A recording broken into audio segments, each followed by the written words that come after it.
terapi pada pasien CA cervix. Terima kasih, selamat menyaksikan. Assalamualaikum Ibu. Waalaikumsalam. Sebelumnya Ibu namanya Ibu siapa nggih? Ibu Tika. Oh nggih. Saya perawat Rifka dari Universitas Aisyah Surakarta. Saya di sini akan melakukan pendidikan kesehatan nutrisi pada anak. Nanti tujuannya agar Ibu dapat mengetahui nutrisi apa saja yang harus Ibu berikan kepada anak sehingga gizi pada anak terpenuhi. Apakah Ibu bersedia? Ya, saya bersedia. Oke. Sebelumnya saya mau bertanya kepada Ibu, nutrisi itu menurut Ibu apa nggih? Nutrisi itu kan gizi buat anak, betul? Nggih, betul. Tapi untuk lebih lanjutnya saya jelaskan nggih, Bu. Nggih, jadi nutrisi adalah keseluruhan berbagai proses dalam tubuh makhluk hidup untuk menerima bahan-bahan dari lingkungan hidupnya dan menggunakan dari bahan-bahan tersebut agar menghasilkan berbagai aktivitas dalam tubuhnya sendiri. Bahan-bahan tersebut dikenal dengan istilah nutrien atau unsur gizi, yaitu air, protein, lemak, karbohidrat, vitamin, dan mineral. Nutrien adalah zat penyusun makanan yang banyak diperlukan oleh tubuh untuk metabolisme, yaitu air, protein, lemak, karbohidrat, vitamin, dan mineral. Selanjutnya, kebutuhan nutrisi pada anak sesuai dengan usia. Yang pertama, usia baru lahir sampai 4 bulan. Bayi mulai disusunkan sedini mungkin. Lanjut langsung setelah lahir. Waktu dan lama menyusui disesuaikan dengan kebutuhan bayi.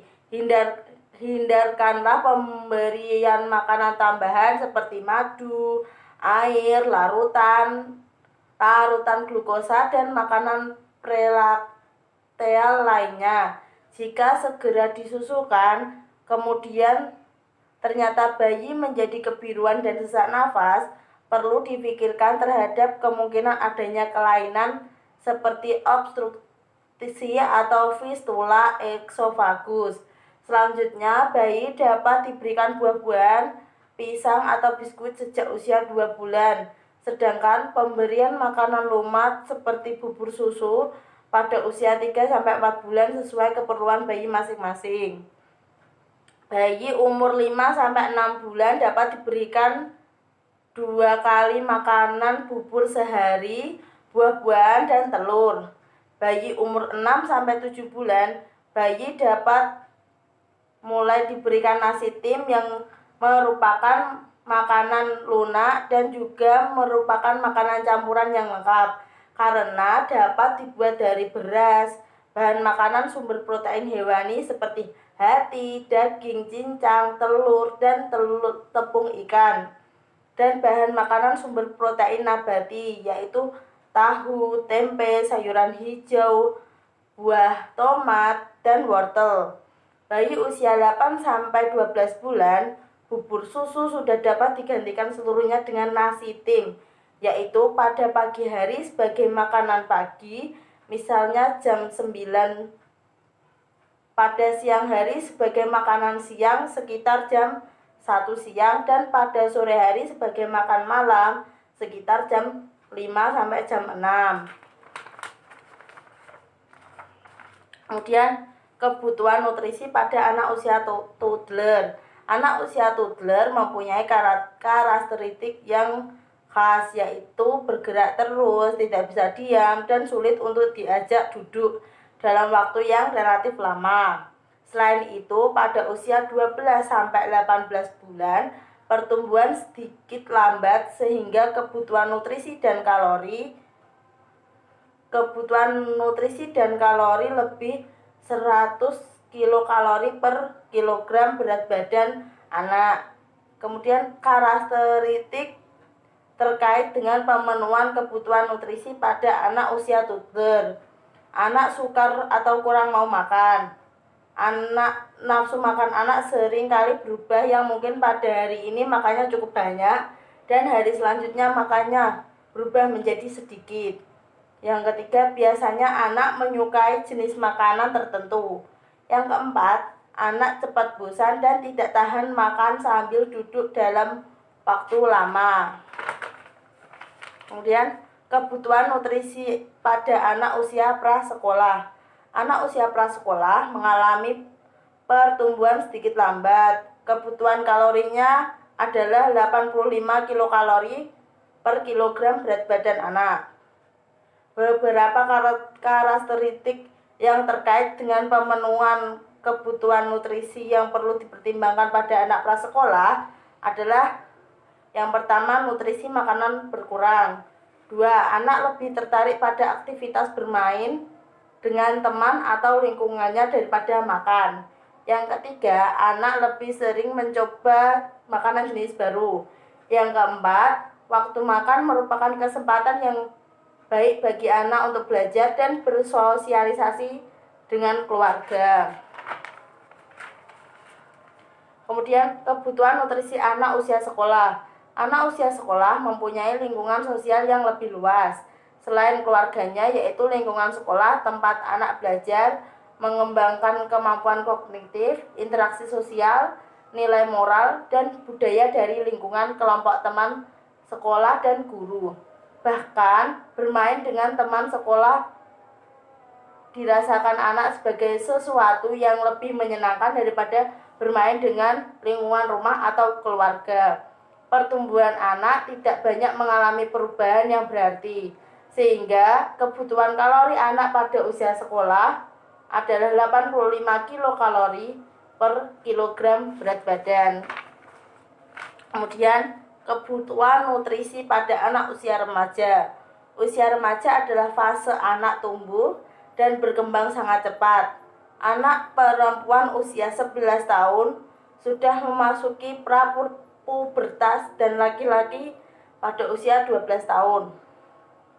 Untuk memenuhi kebutuhan perkembangan yang sangat cepat tersebut, anak membutuhkan nutrisi esensial, yaitu lebih banyak protein, karbohidrat, vitamin, dan mineral. Apabila pemenuhan kebutuhan nutrisi anak kurang, hal itu akan mempengaruhi pertumbuhan dan kematangan seks pada anak.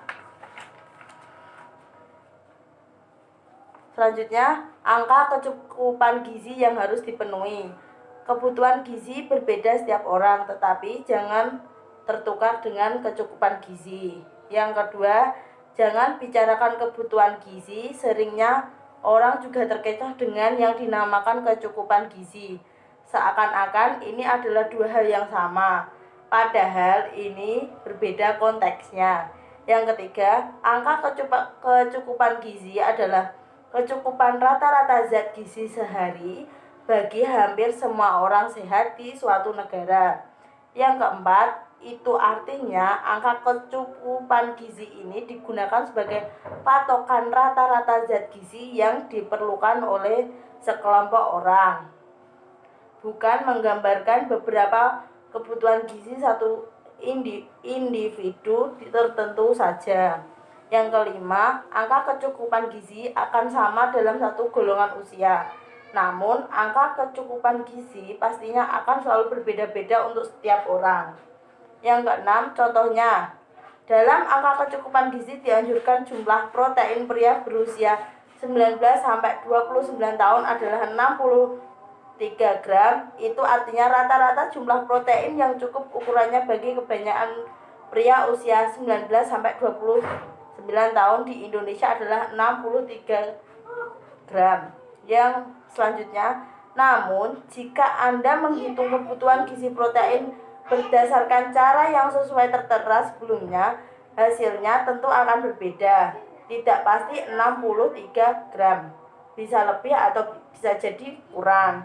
Selanjutnya, angka kebutuhan gizi biasanya lebih sering digunakan sebagai patokan dan perumusan acuan label gizi. Biasanya Anda akan menemukan label ini pada bungkus makanan dan tabel informasi gizi atau nutrition fact pada makanan-makanan yang Anda beli.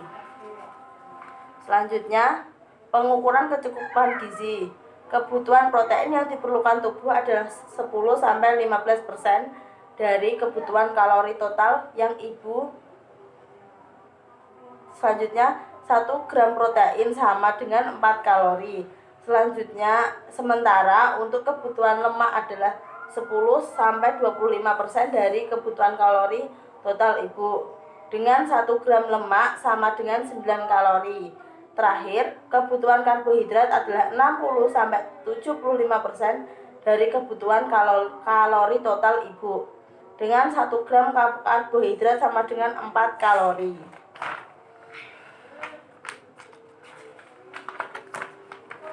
Selanjutnya, contoh makanan yang harus dihindari pada anak yang tidak boleh dikonsumsi oleh si kecil. Yang pertama, popcorn, kacang, permen yang keras, permen karet, hotdog, susu rendah lemak, makanan yang potongannya kecil, makanan berukuran kecil namun keras, makanan yang lembut dan lengket seperti permen karet.